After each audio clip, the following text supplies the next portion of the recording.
Now, students have limited opportunities for real-life exposure when it comes to laboratory research.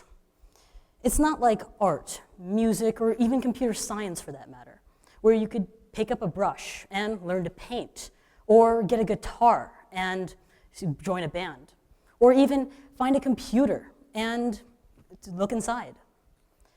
If you don't have exposure to a field or subject, how do you know that's what you want to pursue in life? What the mind does not know, the eye does not see. Now, I'd like to talk a little bit about my journey and why others should seek out similar opportunities. I had the opportunity of working in a biomechanical engineering lab at UT. While there, I worked alongside professors and graduate students to engineer a spinal implant for the core structural support of the human body. I was not only able to help with the research, but I was able to actively participate in the design and testing of this novel implant. We did mechanical testing, cadaveric dissections, as well as computer modeling and digital stress testing. Hopefully, this implant will be used to help restore mobility and structural integrity to the cervical section of the spine.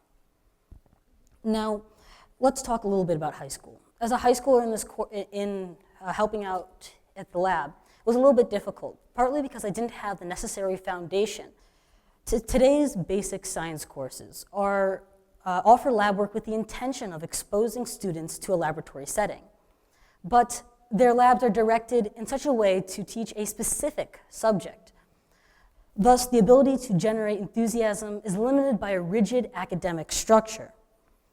Imagine if Eric Clapton was forced to learn music theory before being allowed to pick up a guitar or join a band. A classic example of a lab that many high schoolers know is the tedious titrating of an acid-base solution. In this lab, you have to add 1 drop of acid to 1 drop of base to get this perfect ratio that yields a pink color. And then you have to record and recalculate after each and every drop. Now, I can see how this lab can be necessary, but I can also see how this can frighten anyone who is looking to do laboratory research for a living. Now, in addition to doing computer modeling, I was also able to get my hands dirty. I got to work without a lesson plan and test any inquiries I had. This allowed me to draw outside of the lines, and it kind of reminded me of a man by the name of Frank Lloyd Wright. He was a master of design and architecture at his time. He often referred to the kindergarten blocks of his childhood, referencing the touch and feel of those and how those made all the difference. This is exactly what I had the opportunity to do at the University of Toledo Medical Center. If I may, to be creative means not only to have the technical skills, but also the opportunity to use your hands to collaborate, ideate, and explore.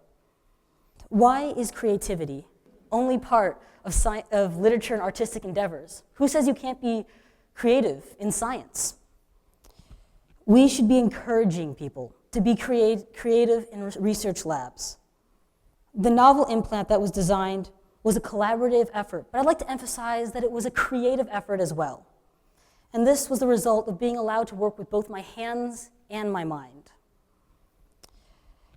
Imagine a world where kids could be creative and think outside of the box.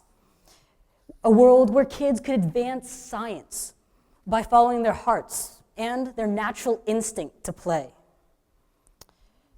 My experience should not be unique. My experience should be just as normal as joining yearbook or being part of student council.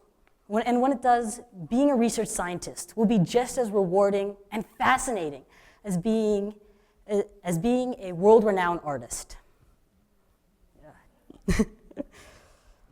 This has been a rewarding experience, and I think that together we can change the world by allowing students being allowed to explore and work with their bodies. In summary, why should artists have all the fun? Thank you.